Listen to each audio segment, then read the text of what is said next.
if I go back to this and I'll do probably the same thing again. This. How do I get to like auto? Also, how do I see chat? That's the biggest problem.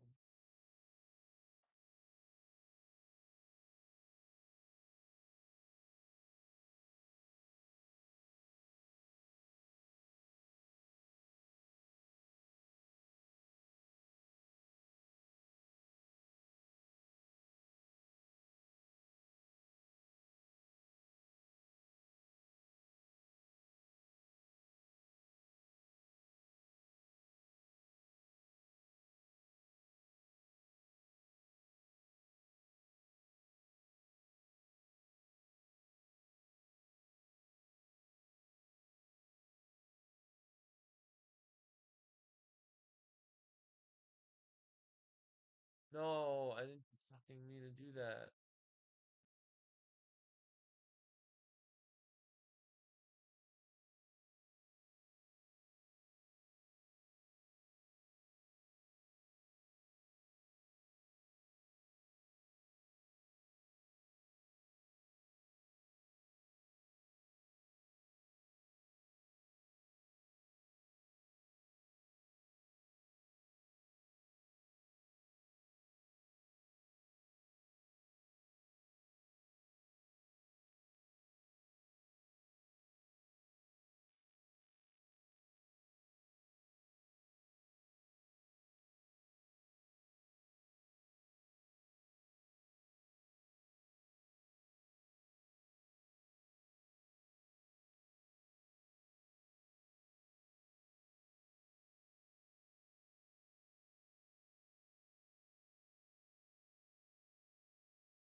I guess that works.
Um, problem still.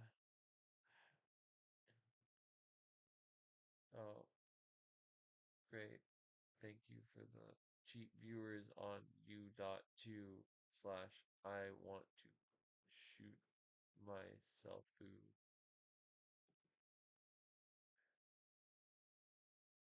Thank you, Pop. Killing my thanks, Pop.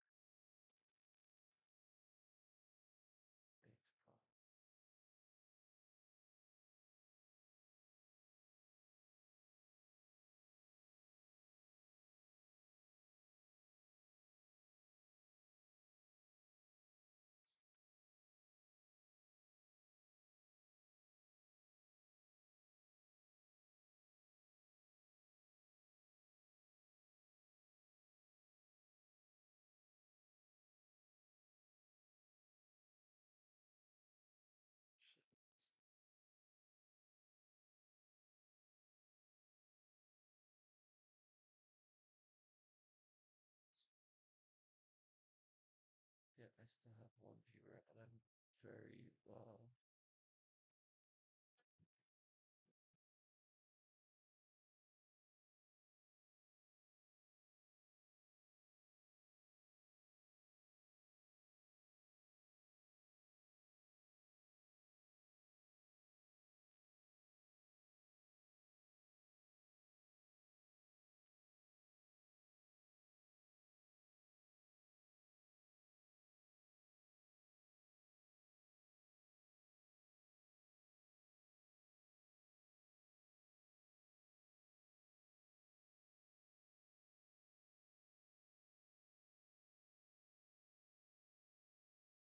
I guess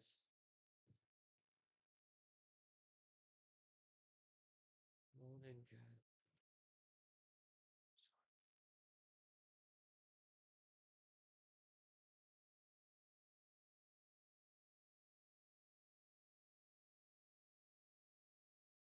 Shit, I decapitated guts.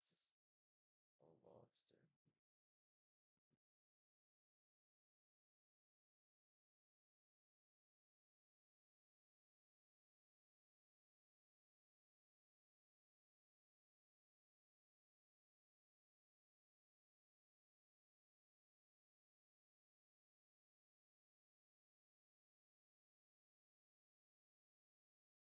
Use custom frame rate. How about like refresh rate?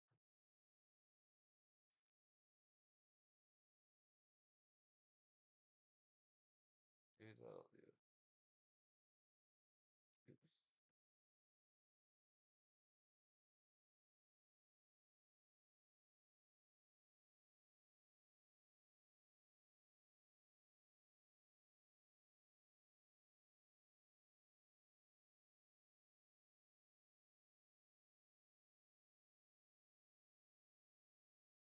I have all these random accounts that like don't exist.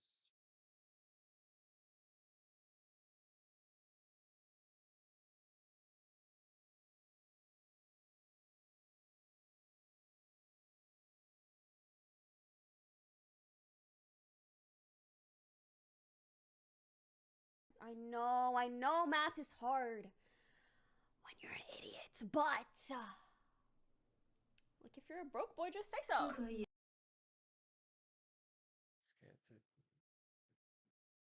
Why is that here? Why is this person?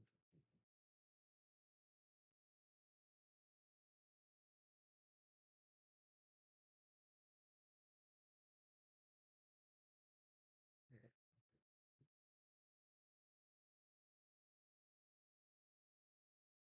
schedule.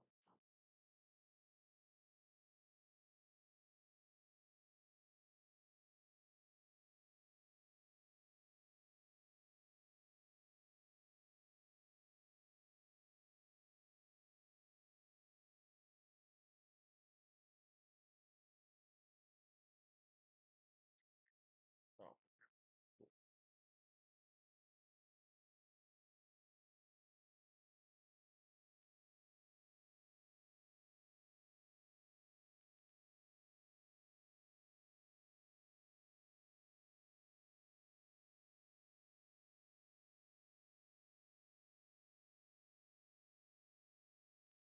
stop, cat! Don't walk on the computer. I swear.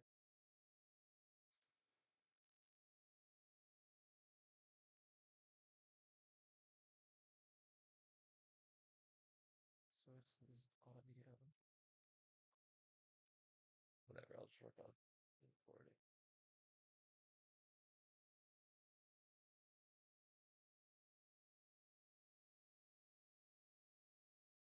Three.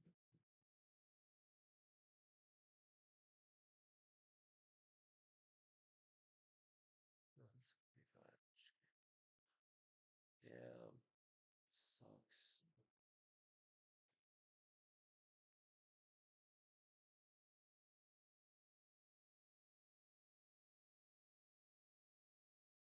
Why are all these here?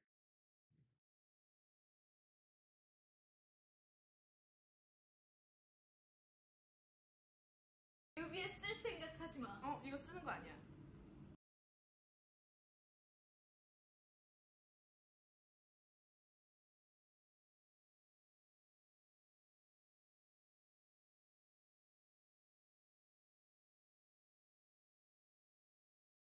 Cat, cat, cat.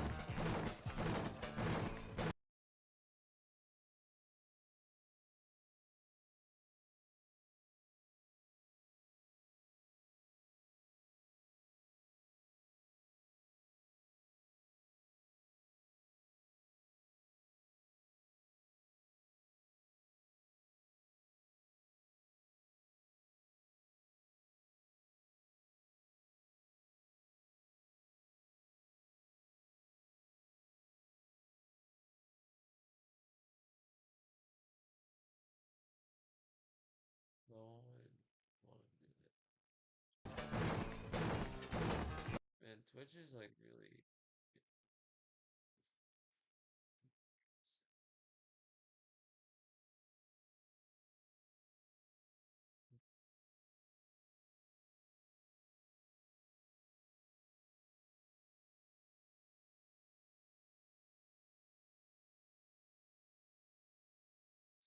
Is this really how fucking difficult it is to use? Here we go. It's the 16th.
sometimes taking painkillers, I felt like dizzy. It's not even a painkiller. So hard to deal with pain management when you can't, I you didn't know, all expect you you have were going to is get seizures. And then Linda's telling me that people that get seizures usually get dementia. I said, don't say that to me. You don't know Linda that. said that. Fat lip. Say, hey, alcoholics usually get dementia She above does all have people. dementia. Because one day she was driving me home and she was trying to go into that guy, Indian guy's driveway. I'm like, But she's also drunk. every time she goes out, she has a drink. Yeah, so she's also like under the influence. You don't know if it's dementia or she's just drunk. Both the martini. No. No. Mm.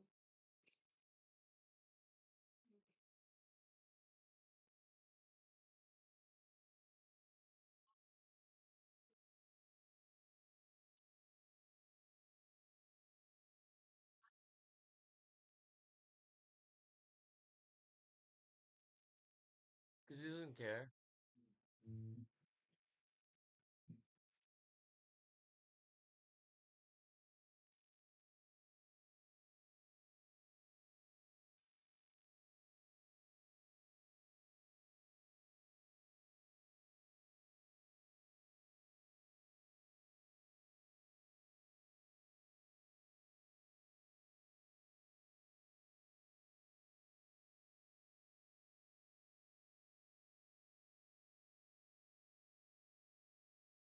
What's the point of this? Stop! Go. Trash the door. What's the point of,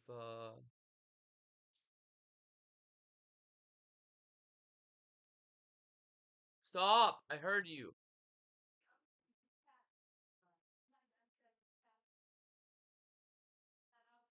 Alright. So, URL?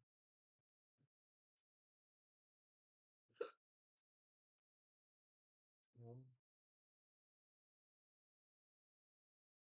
Cancel. This. Properties. Oh my gosh. Properties. This. Properties. This.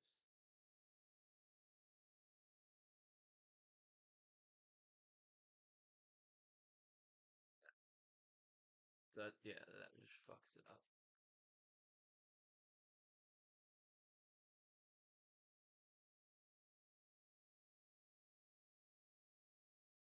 No. I'm paying.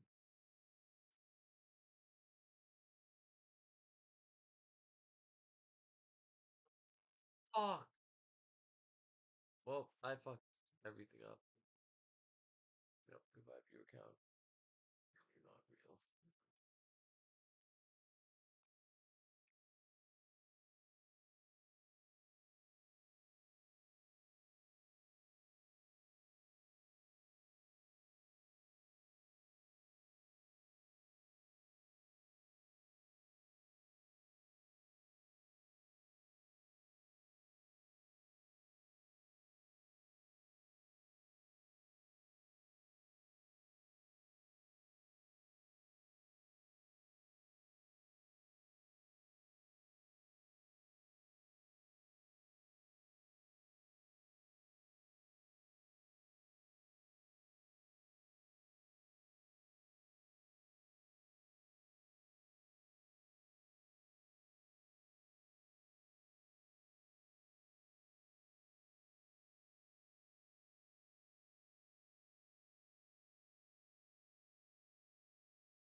Robot ears back on.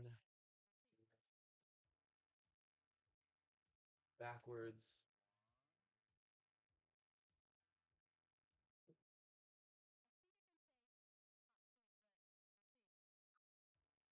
Hmm. Video game.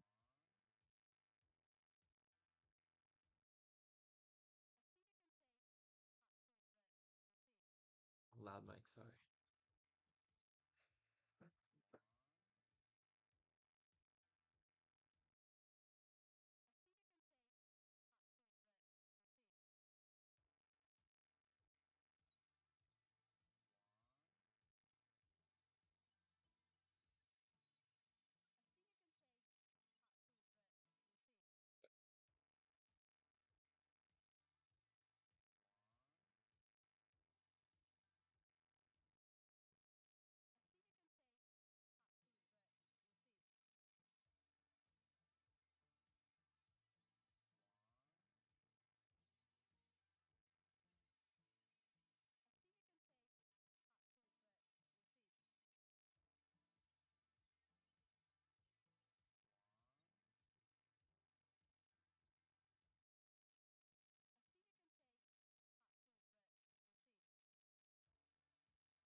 Goes on, taste and charm of a magic, strong and thin, once fresh, catch the ship, the exact angel, that's what you want to expect.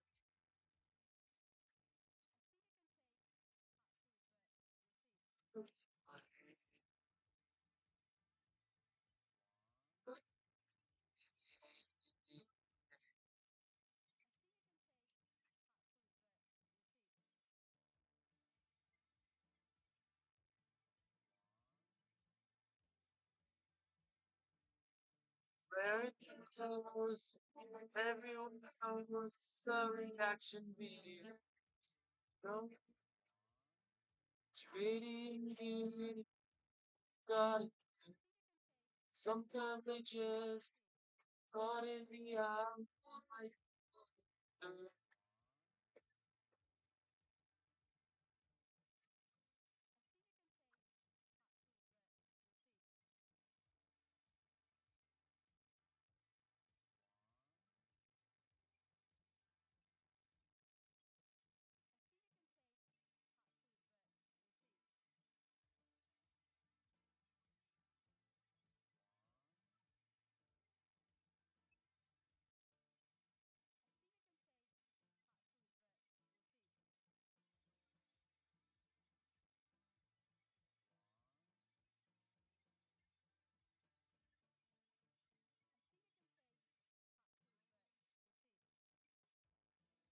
But it's very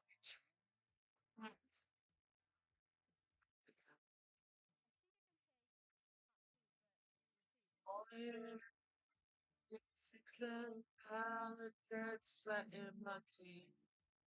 I'm gonna fall, fall, on and on. Down the stairs, to the hands. I'll make it all okay. Yeah. Be myself, be myself. That I don't want to talk. Take it so I can think quiet. Wherever I want. So leave me out of your breath and getting lost. Like a bug.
I know.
I was in heaven, I was in hell, I was in heaven, I was believing neither but either as well.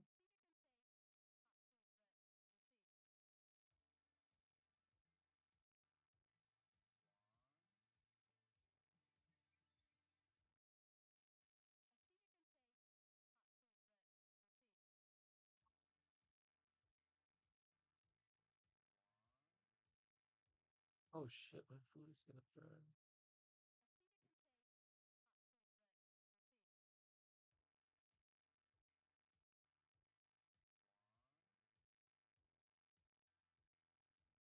Yeah, my food is gonna burn from real. I can get it. My food that's not just goldfish.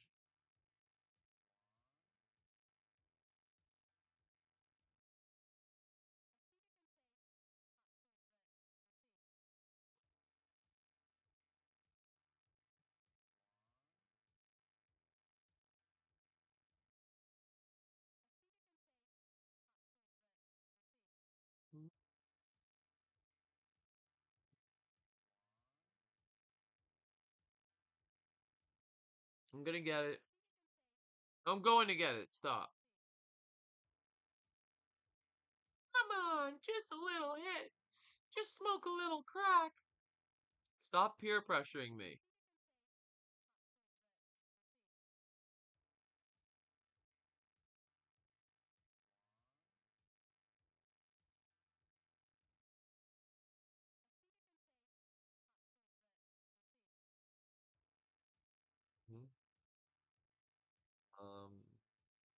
What? Yeah, just make it visible, please. Ba ba ba ba ba. There we go.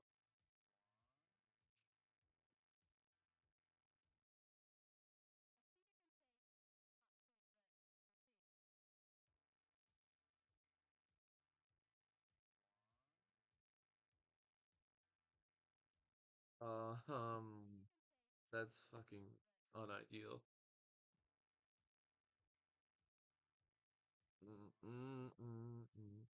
Come on, kill me.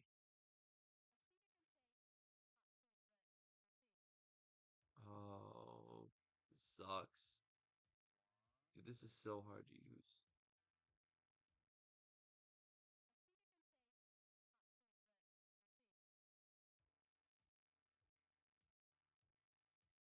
Yeah. Oh, wonderful. I love you. You're so wonderful, and I love you. I love wonderful things about you, like how you never stop. Okay.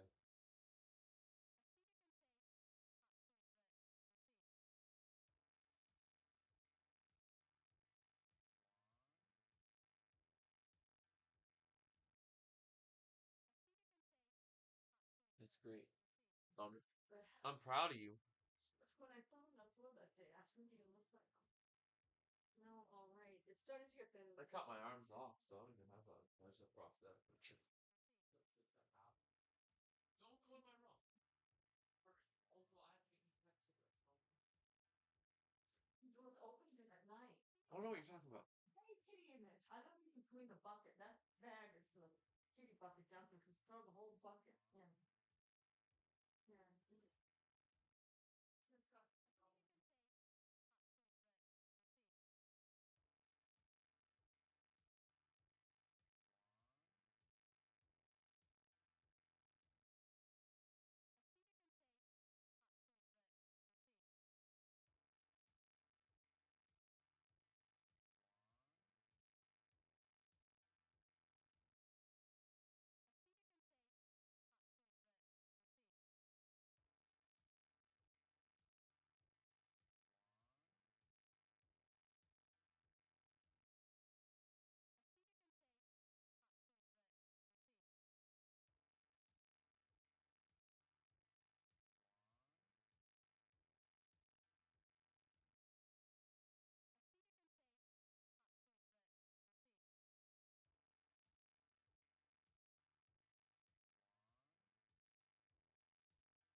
I need to alter this so it's like not any of this. Well, maybe that.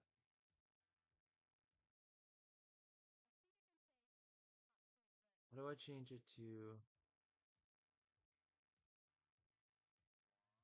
just that text? Yeah, that one. Eating.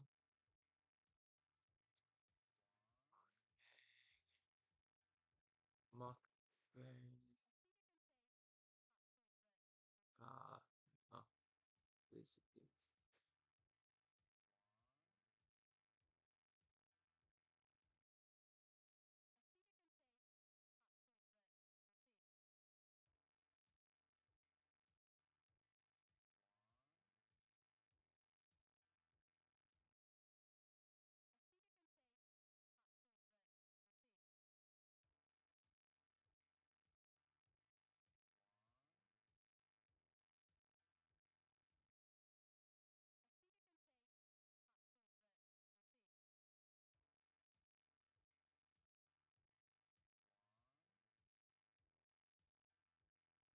Something like that. Uh, vertical alignment, center. Fuck, I don't know. That, except, why can't I have it in like rows? Why does it have to be so fucking difficult?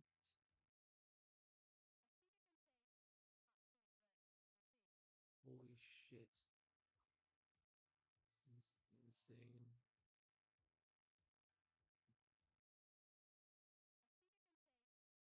Slowing around.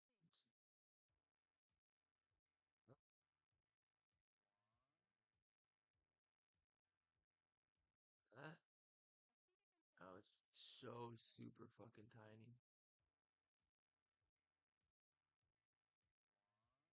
Like right there.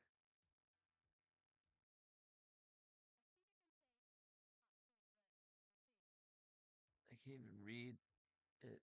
Something like that kind of works.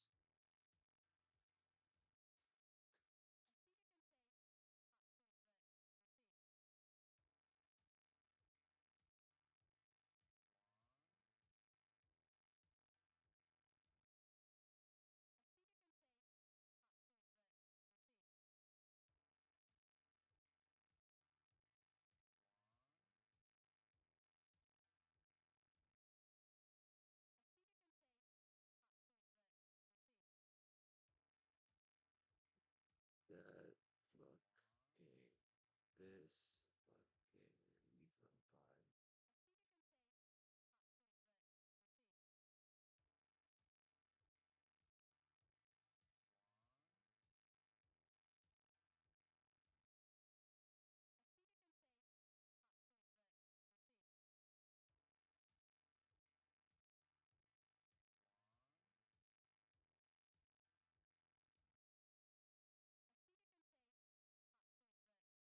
Yeah, it's fine. Blue is nice in the eyes. Alignment left, vertical alignment. Bottom, center, chat on mode. What?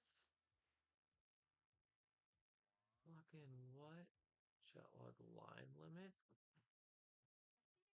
I don't know what I'm doing at all.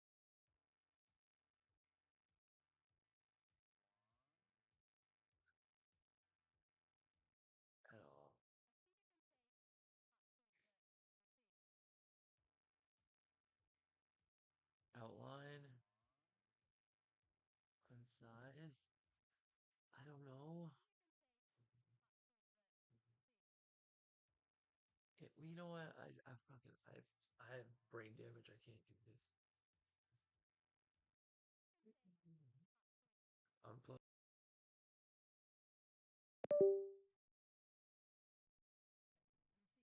Close. Goldfish stop close. Um, can't find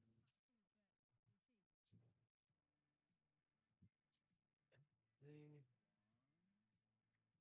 Why can I? thing right now.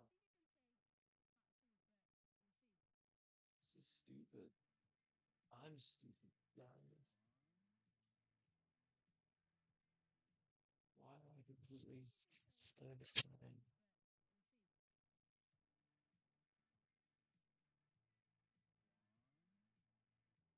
Come on. Mm-mm. It's not even here. Fucking take that bottle medicine. Has no fucking way of meeting John's. This is me. Good. How did that happen? How does that? Oh, it's here. It's here. I'm blind. Pills?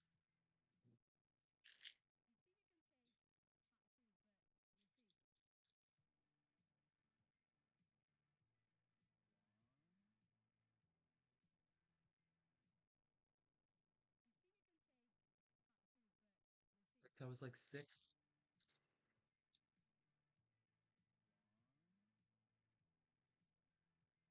Cat.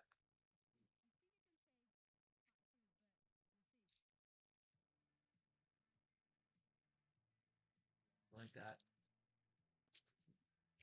It's eight. Roughly.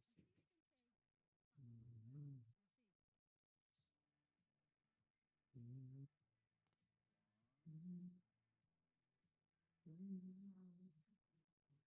Mhm.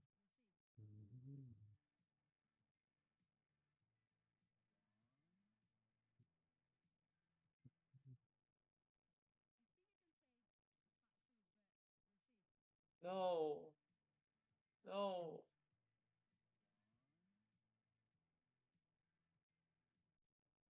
no. Active. Active inside.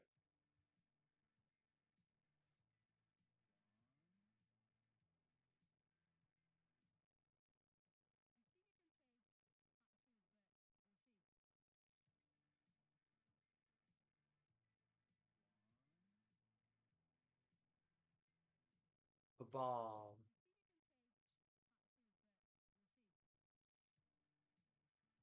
Bomb. Fuck. Bye. Sitting on the side of the road. It's fucking so dope.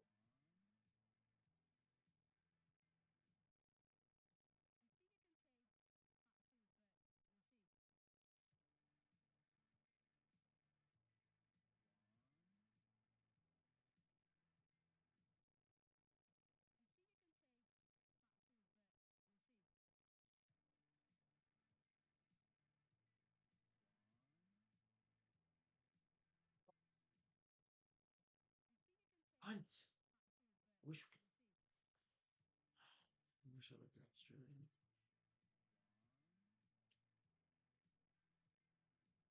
Oh, you fucking cunt. Open your fucking cunt ketchup mouth.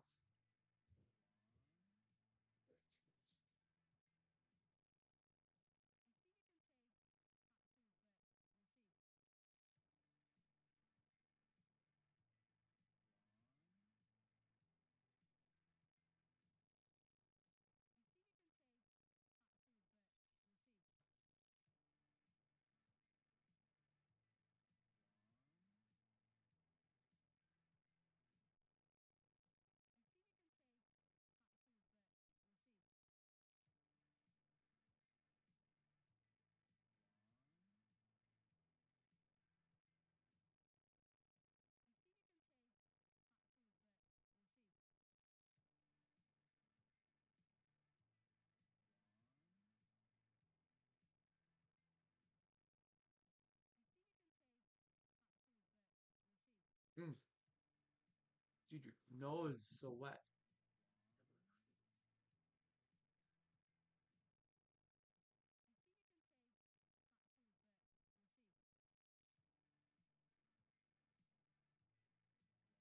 Um,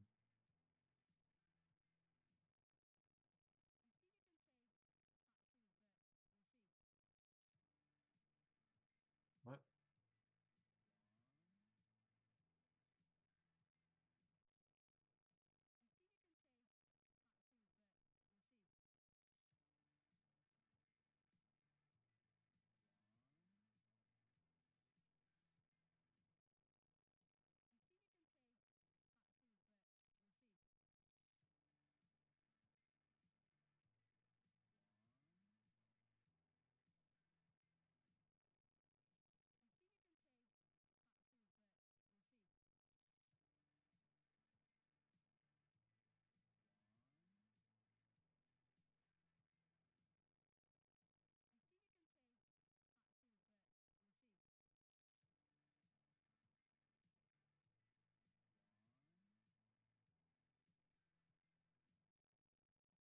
wonder if I could just leech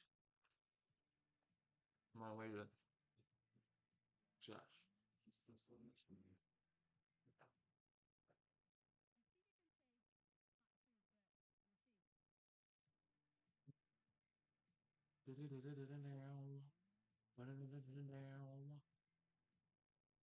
Alright, let's watch some boring fucking content.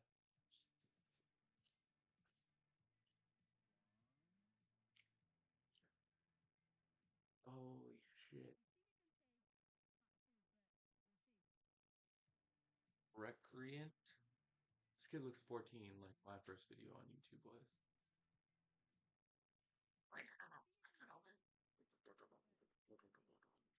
Everything I play is distorted and sounds the same. Lots of. I bet.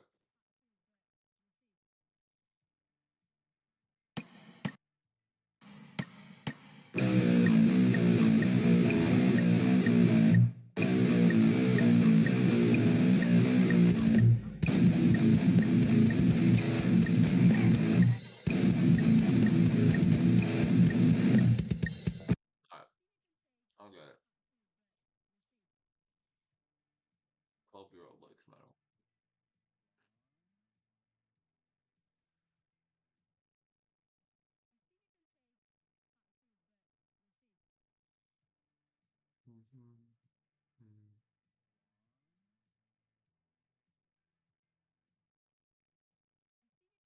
This looks neat.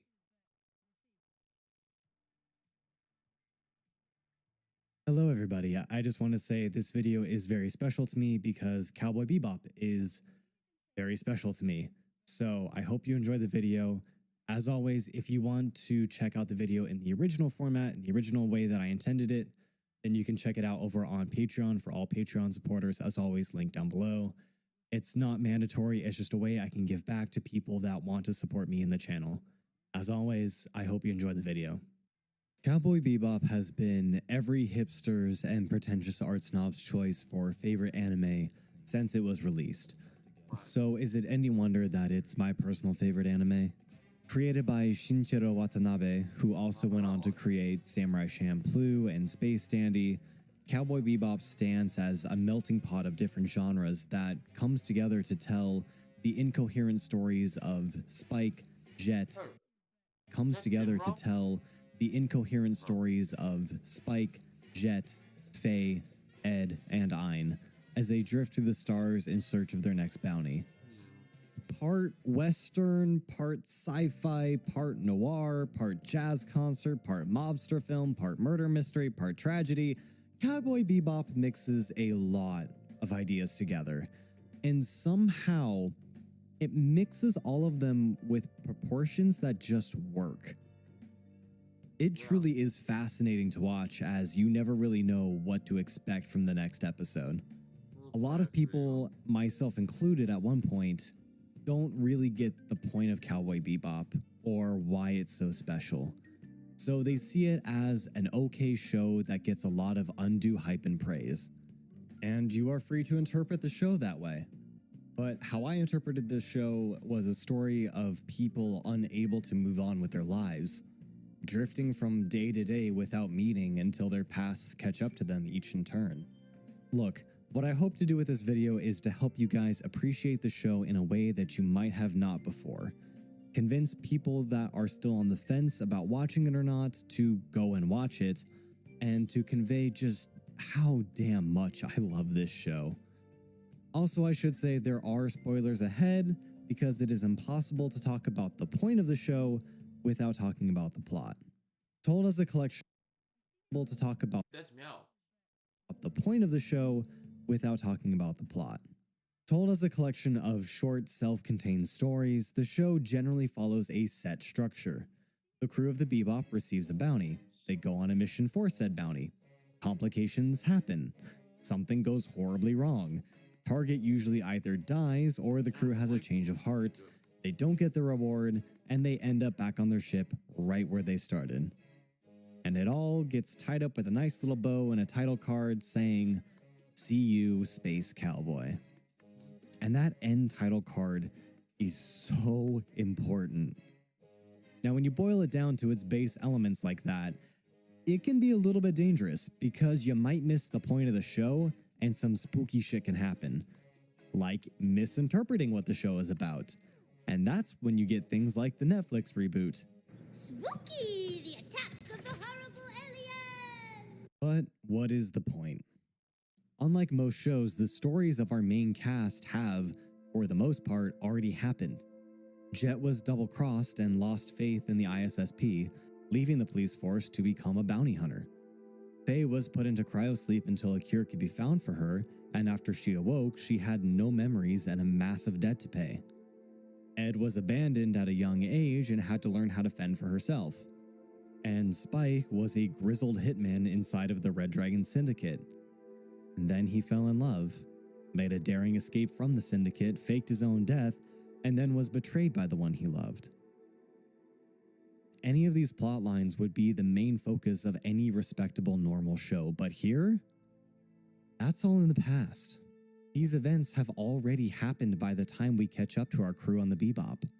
Now we see our crew going on quote-unquote meaningless one-off stories, but the thing is, the more that you watch, the more you realize that, simply put, these stories aren't meaningless, and at some point, you're gonna have to carry the weight of your experiences.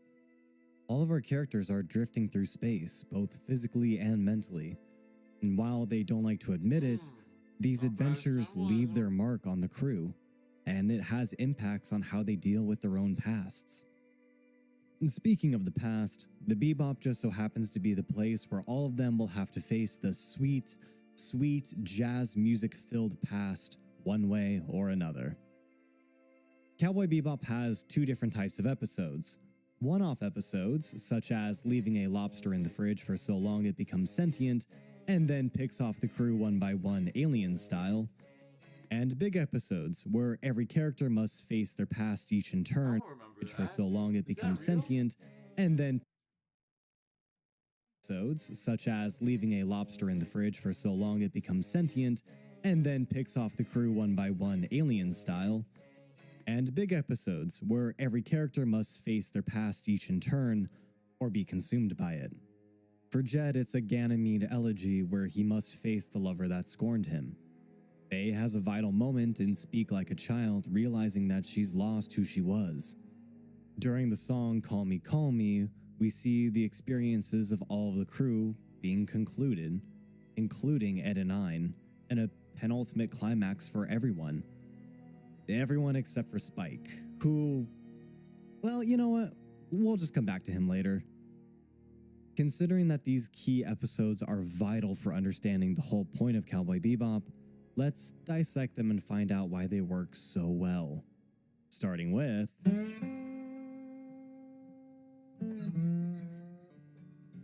Jet is the dad of the group. Calm, level-headed, and really the glue that keeps Spike and Faye from killing one another. Jet has a couple of different aliases that encapsulate him as a character: Running Rock and the Black Dog. While Jet seems to be standing in one place, he's actually actively running from his past, hence the name Running Rock. As for the other, the Black Dog, who once he bites doesn't let go, well, we have to go a little bit more into it.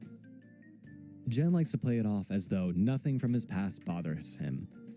However, this facade is exposed when they bring a bounty back to the satellite where he's from, and he goes off to meet with his old love, Alyssa.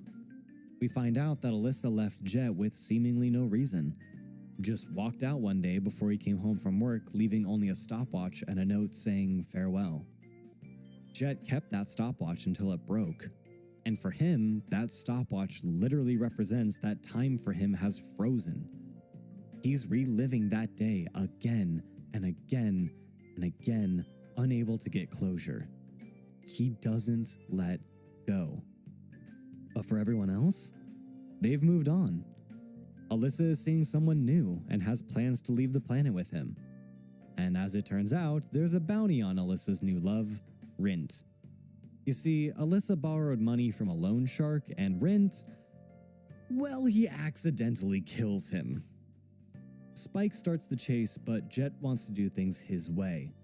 Spike is skeptical at first, but then is reminded by Jet of his old nickname from back when he was on the ISSP. This is a Jet of his old nickname from back when he was on the ISSP. This is a personal chase for Jet. In a way, he's chasing down his past and ending that part of his life. It's a sobering moment in the show, and it's shown through the music. Equal parts comforting, sad, nostalgic, and remorseful, it perfectly showcases the conflicting emotions in the scene as we cut between the people at play. Jet, cold, emotionless, the black dog that doesn't let go. Rint, panicked and desperate to escape, and Alyssa, defeated, almost like she's accepting her fate. Jet personally handles bringing Rint in, and in a final confrontation, Alyssa tells Jet why she left.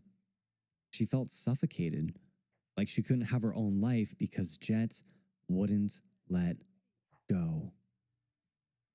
The episode ends on a lighter note, with Rint most likely getting off on a self-defense charge, and Jet finally letting go. He nonchalantly walks away, and when he finds the stopwatch in his pocket, he laughs to himself, and he throws it in the river, signifying that he's ready for time to start again. Is it a bit on the nose? Sure. But sometimes it's nice to have stories that have obvious metaphors and resolutions. Jet has another run-in with his past later on in the show, but now because he's allowed time to flow through him, he's better equipped to deal with the situation. Overall, Jet has a healthy acceptance of his past and deals with it in a mature and responsible way. On the complete opposite side of that coin, we have our lovely Faye Valentine.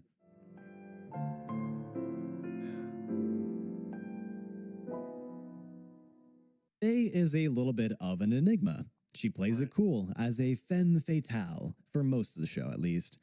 But we quickly find out that she's desperate to know anything about the person that she was before she was cryogenically frozen. She comes close a couple of times, but nobody seems to know who she truly is, until a mysterious package shows up for her. Jet and Spike go on a fun little adventure to find a beta deck to play the tape, but the episode ends in one of the most haunting moments of the show. Good morning, me. Did you sleep well? Well, knowing me, I'm sure you're causing all kinds of trouble for lots of different people. I'm sorry, I don't mean to. Remember, I'll always be cheering you on. And now a big cheer from my heart. Let's go. Me, don't you lose, me, me. Don't lose me. A message from a young Faye is haunted by what she sees and takes actions to find her past. But sometimes it's best not to find what you're looking for. Faye tracks down one of the locations seen in the video footage, and as fate would have it, actually runs into somebody that was in her high school graduating class, only to find that time has flowed. She's a grandmother, and well beyond Faye in physical age. But she has a home, a family, a place to belong. Faye panics and runs back to the comfort of the ship, but while there, she finally remembers. She remembers what she lost as her memories flood back to her. The accident, the freeze, her family, her home, her. The accident, the freeze, her family, her home, where she belongs. She frantically races back to where she belongs, her old home. And Faye finds her home, only to find out that there's nothing there. Her old home has been razed to the ground with only a fountain still standing. Faye's story culminates with the song Call Me alongside Ed and Ein, so let's take a quick detour and catch up with those two and then circle back.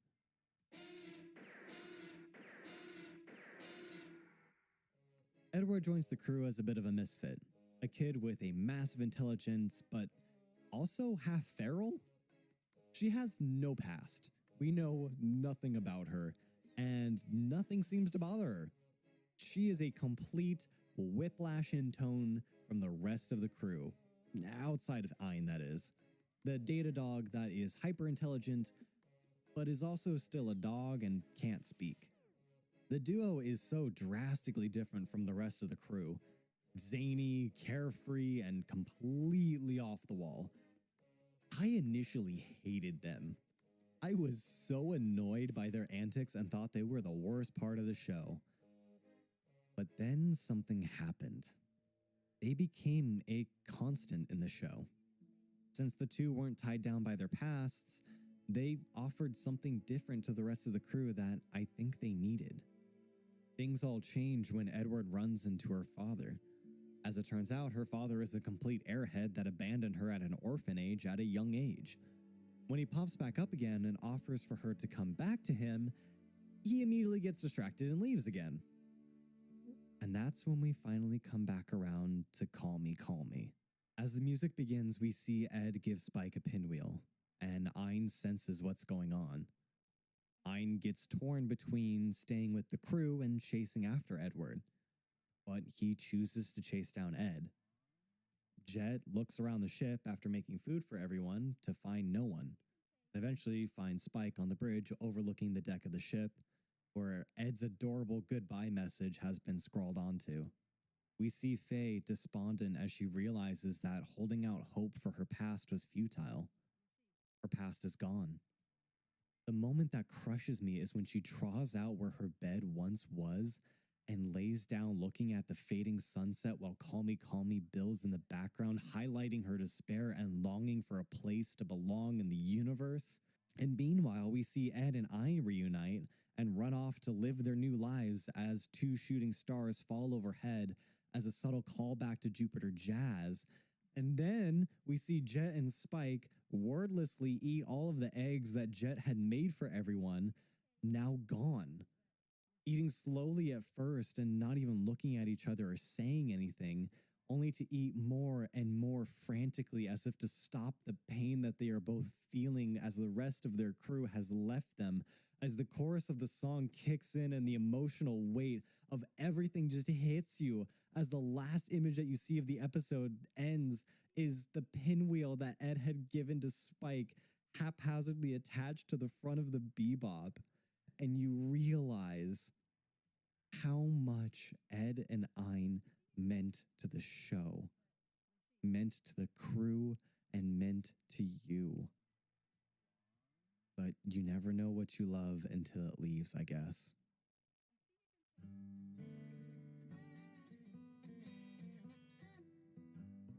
Now we come to the main character of our story. Spike. You're the one, aren't you? You're Spike. Spike. The guy with the fuzzy hair. Can't you just say you're looking for Spike? Spike. The guy with the Spike. You're the one, aren't you? You're Spike. Spike. The guy with the fuzzy hair. Can't you just say you're looking for Spike? Spike Spiegel likes to keep to himself, and he carries himself as a suicidal stoic. A prime example of what I mean by this is the scene of Spike calmly sitting in his ship while plummeting uncontrollably to the ground, nonchalantly lighting a cigarette and uttering the now infamous, Oh well, whatever happens, happens. Spike is constantly shown as only having interest in something if there is an element of risk involved. Constantly shown as only having interest in something if there is an element of risk involved. A simple hacker bounty? Couldn't care less. A suicidal mission to disarm a satellite in an asteroid field, dodging rock, laser fire, and automated defensive systems to get close enough to disable it. Now this is the kind of stuff I like. Let's do it. Spike is drifting, claiming he's already died once. We see him constantly moving towards life-endangering situations just to feel something, to see if he's alive. Much like his colleagues, Spike's story only moves forward when his past catches up to him and gets involved. Or rather, I should be more specific and say, when Vicious gets involved. Once his partner in the syndicate, we see the two collide with each other on a number of different occasions. I'm not gonna watch the rest of this. I won't. Fuck. And each time, Man. Spike faces him with the intention of dying his final death. What I find fascinating is that Spike never pushes his own plot forward. He has truly given up on living. He's resigned himself to this stasis of drifting through time and space forever. Until Julia. When Spike learns that he's being targeted by the Red Dragon Syndicate now that Vicious has taken control, he doesn't care less. That is until he hears that Julia is also being targeted. Until this point in the show, Julia has been a phantom from Spike's past that not much has been revealed beyond a few sparse scenes. But now, Spike is finally ready to face that part of his past. We get the full story of what happened between Spike, Vicious, Julia, and the Syndicate. How Spike left after one final job. How Julia was ordered to kill him. And why Spike has been drifting for so long. In the midst of these revelations, Jet confronts Spike with a story. Have you heard this story? Huh? Jet has already faced his past. And looking back, he realizes he was so fixated on holding on to how things were, he was unable to live and unable to move on. He pleads with Spike to let go, to move on. But Spike can't. And Jet recognizes this. And instead of continuing to plead and fight with him, he encourages him to go and find a way. I feel like Jet knew Spike better than anyone. He knew how much his blessing meant to Spike, and he knew that Spike would never let go, just like him. It all comes to a climax with Julia and Spike being reunited. And for the briefest of moments, we hold out hope that everything will end happily. That some things are just meant to be no matter what. And that in the end,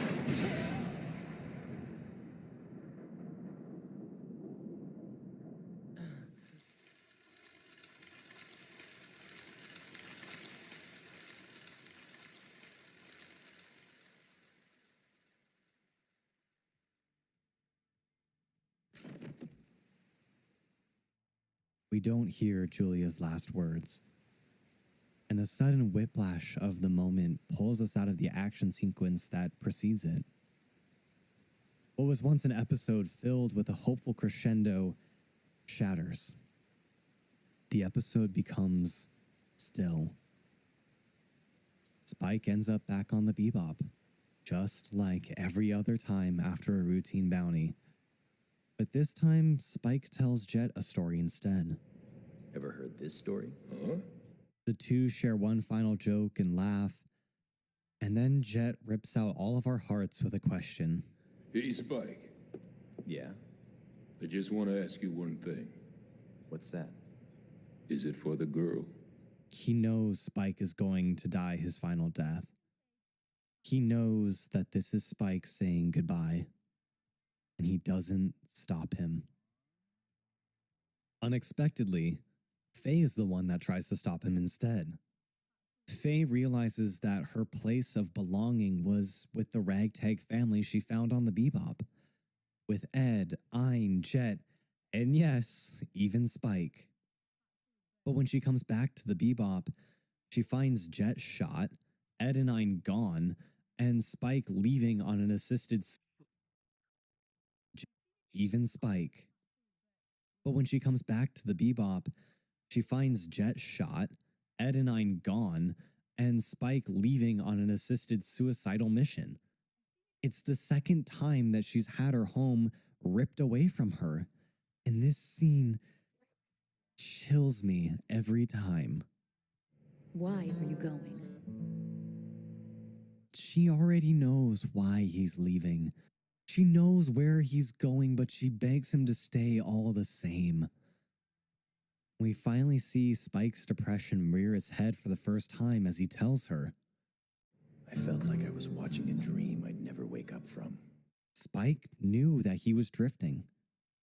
He knew that he was floating without volition through space, unable to let go of his past. And that line, that final line. I'm not going there to die. I'm going to find out if I'm really alive. I have to do it, Faye. He feels like in order for his life to have purpose, he has to find out if the choices that he made were worth it. Looking out over the desert and seeing the mountain that he was traveling to, he just wants to know it was worth it in the end. Him leaving the others behind hurts. This scene devastates me every time. The cold realization of losing her new family slowly creeping over Faye as she collapses in the hallway. Jet pointlessly cleaning the ship another time, as it's now the only thing that he has left to cling to. Spike tells Vicious of Julia's death and says that he intends to end things. And things do come to an end. They come to an end for Julia, for Vicious, for Spike, and for us. We find out what Julia's last words were. It's all a dream. And the last thing that we hear is Spike's final word, ending the dream. Bang. Remember how I mentioned the title card and the end of the episode being important? I didn't understand the point of Cowboy Bebop when I first watched it, and I didn't particularly like it. I had heard all of these people hyping it up for so long, and when I finished it, I thought, well, that was okay, I guess, and went about my day-to-day life. That is until about a month later, when I found myself with a deep longing to return to the Bebop, to spend more time with Jet, Spike, Faye, and yes, even Ed and Ein, who at first I thought they were just annoying. I missed them. So I watched the show again. And it hit a little bit harder that second watch through. A few months passed, and the longing returned. I watched it again, if only just to spend a few more minutes with the crew. And that's when I realized the point of the show. You see, throughout the show, we see all of these short stories that have life or death, or at the very least, life-altering situations for all of the people involved. All of the people minus our main cast. The whole point of all of these stories is that the crew of the Bebop is merely watching them unfold before them. These stories don't affect them to any great significance. Most of the time, we see these life-altering stories of people dying, sicknesses being cured, killing people trapped outside of the plane of reality. Yes, that really happens in the show. But at the end of the day, sicknesses being cured, killing people trapped outside of the plane of reality. Yes, that really happens in the show. But at the end of the day, the crew remains unaffected.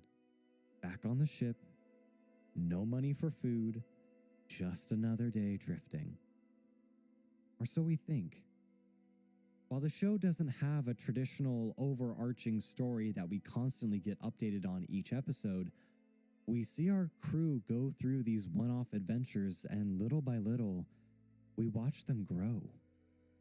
And we watch them change until a big episode hits them. And in those big hitting episodes, their stories unfold as we, the audience, take on the place that the crew has so often had. Watching. When the crew deals with their own past, we, the audience, take on the place that the crew has so often had.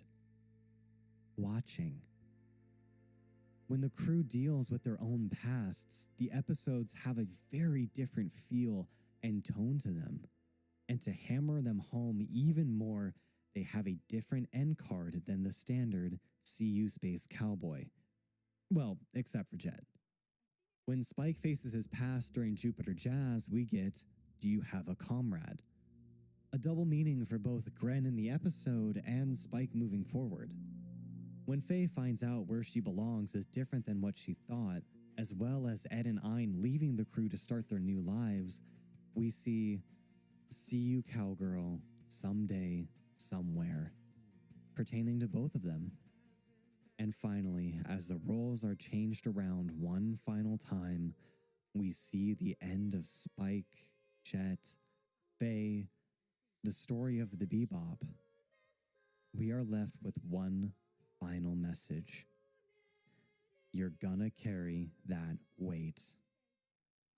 The point of Cowboy Bebop isn't that it's a show that has a bunch of smart setups and payoffs that all culminate in a climactic final scene that blows your mind. It doesn't have incredible character growth arcs that send us on a roller coaster of emotions with our cast. It really doesn't follow many, if any, conventional writing rules, and in theory, this should be a mediocre show that just coasts off nostalgia and it being a good show for the time. But Cowboy Bebop doesn't do that. Those insignificant one-off stories are some of my favorite stories of all time. Asteroid Blues sets up expectations for the show perfectly, with a wonderful mix of fun action, great storytelling, heart-wrenching moments, and that damn ending right where they started.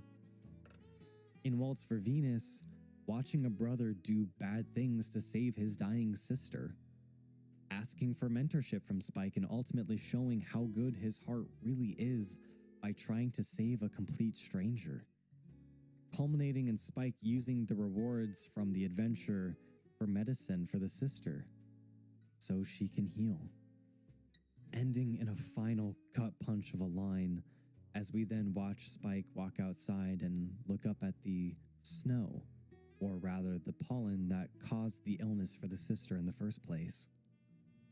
And in Jupiter Jazz, we see a good man who held on to his ideals for so long, only to watch them slowly crumble. And now as we catch up to him in the episode, he's resigned and accepted his fate. He helps Faye with profound insight and advice, and ending the big episode in an incredibly moving scene where we see past the stoic, apathetic facades of Gren, Spike, Faye, and Jet, as we see them all for who they truly are. And we see the unspoken bonds that tie the crew together. Cowboy Bebop is a show that gives you a story and a feeling unlike anything else I have ever experienced. It gives you a story of friends, lost love, bonds, laughter, living life to the fullest, grief, sorrow, facing your past, and not being afraid of welcoming death. It shies away from typical stories and instead shows us what would have been the footnotes of most tales. And because of that, when it ends, it leaves you with this pang in your soul, a yearning just to spend another day with the crew. The show leaves you with this feeling and weight as it expects you to carry the stories of Spike, Jet, Faye, Ed, Ein, the Bebop with you until your story ends and you pass it on to another. Or as the show says, you're gonna carry that weight.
gosh.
Maybe. Why not?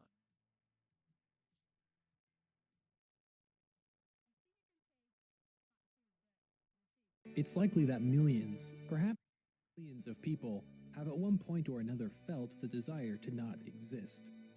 Now, when I say not exist, I'm not talking about the way some people wish they had never been born, or even somebody's self-destructive fantasies. No, the desire to not exist is a yearning to magically disappear, preferably in a way that doesn't require any sadness, in somebody's self-destructive fantasies. No, the desire to not exist is a yearning to magically disappear, preferably in a way that doesn't require any sadness, violence, or death. You may know it as the wish to fall asleep and never wake up again. As often as this desire is felt, it's mysteriously rarely discussed. What I found surrounding why we sometimes feel this way says a lot about the nature of our existence, desires, and how we interpret the existence of others. And one of the most memorable scenes from Dostoevsky's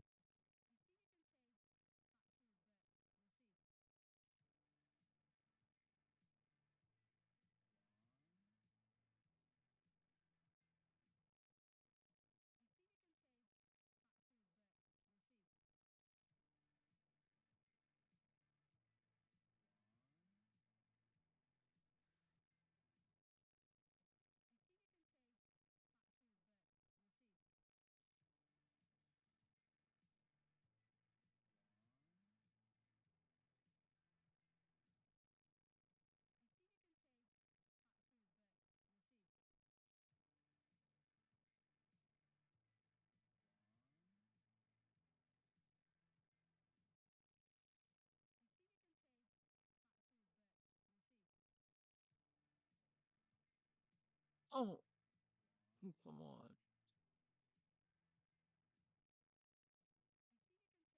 Kill me. Uh,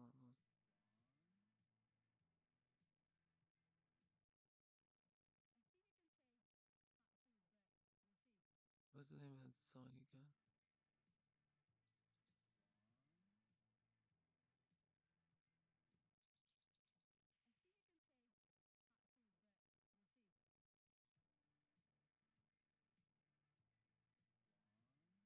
What is it?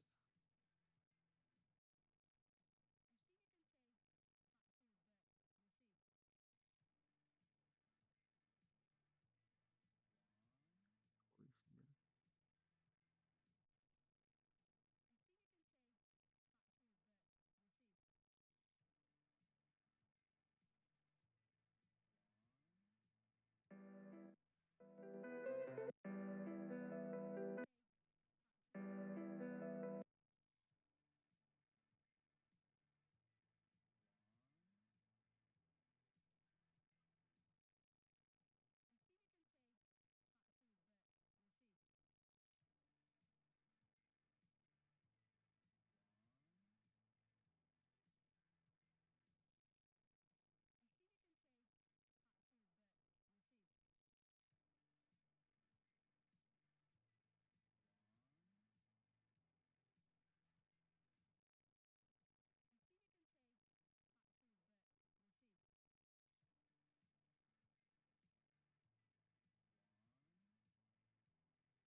So big.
This isn't too bad. I could play this.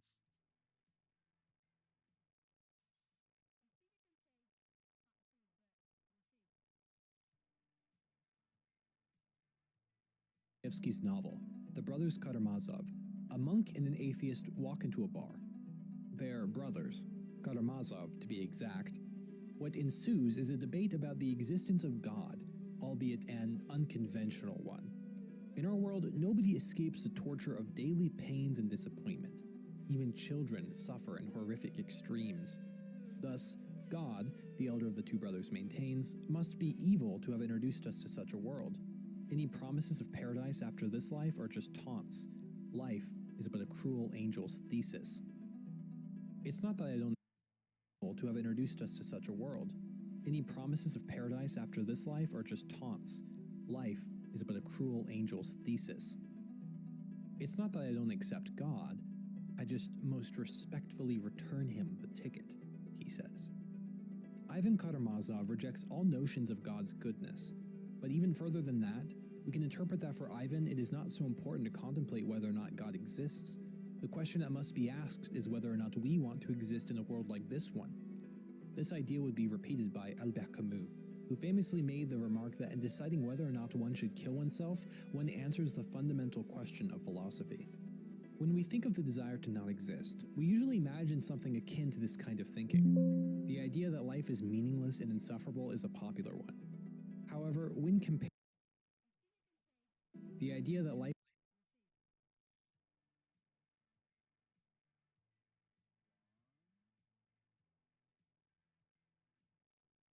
is meaningless and insufferable is a popular one. However, when compared to these outlooks, the desire to not exist is unique. What these individuals desire is not death, but to experience non-experience. The desire is not a logical set of beliefs about the characteristics of life, but a complex psychological wish. Furthermore, not everyone who longs for nothingness thinks existence is entirely unbearable. To not want to die, but also wanting to simply not exist, implies a contradictory hope that one might continue to go on living. I think the most tempting way to explain this is to bring up what is called cognitive dissonance. When a person has two contradictory beliefs, but can only embody one of them, they will pick the one that is easier to exhibit. In this case, it's easy to suggest that the people who would like to not exist continue to live their lives because death is much too messy and final. It takes a certain dedication to accept death. Of course, there is something to be said for this idea. After all, most people would hesitate to see death as a solution to their problems, but this outlook of cognitive dissonance ignores the intense feeling these individuals still experience, not to mention the ways they'll still attempt to replicate nothingness in their own lives. One way of reading this contradiction is that it is prohibition that leads to fantasy. We desire that which we cannot have. Not only is nothingness impossible, we're told that we must not achieve it. We might therefore desire nothingness simply as a way to exert our freedom. The impossible is desired all the more for its impossibility. One of the best references to the desire to not exist can be found in the philosopher Soren Kierkegaard's book, The Sickness Unto Death. Kierkegaard's argument is that the torment of the desire to not exist is the hopelessness of not even being able to die. Death means an end to life, a perceived nothingness. Though not a sickness that will literally end in death, once a more horrifying reality than death is encountered, one will wish they could die. When even this last respite is taken from them, the desire to disappear will consume them in an act that Kierkegaard calls despair. But as we've already discussed, those that suffer from the desire to not exist don't exactly want to die. Kierkegaard, a deeply religious thinker, thought of despair as a response to the eternity that lies after death. By replacing his mentions of death with the idea of nothingness, we lose something from his writings. But even if we disassemble this part of his argument, the most fascinating portion still remains. There exist, even in life, simulated perceptions of eternity. When time is slowed to a crawl and every monotonous day bleeds out in unity, we are held a hostage of eternity. Boredom, depression, and nostalgia all linger here. But some of the less familiar residents of non-time also deserve a mention. The delirious ache of desire is felt here, and it is also in the silence of eternity that we catch our glimpse of nothingness. Eternity is important to Kierkegaard's argument because it preserves everything he says a despairing person wishes they could be freed from. It's in eternity that the self remains immutable, and that's exactly what can be so dreadful about it. A self is a heavy burden. During the total ceasefire of time, the inability to escape from ourselves grows ever more prominent. Under the right conditions, that can be its own form of suffering.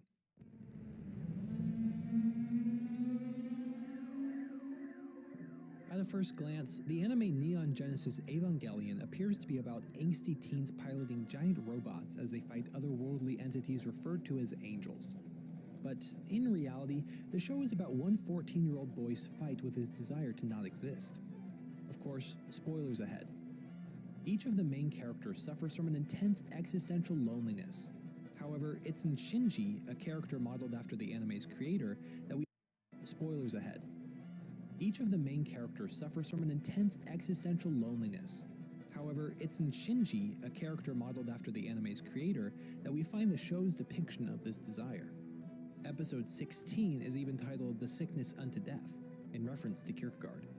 Eva isn't shy about naming its philosophical influences. By explicitly using philosophy, Neon Genesis Evangelion presents us with an interesting existential argument.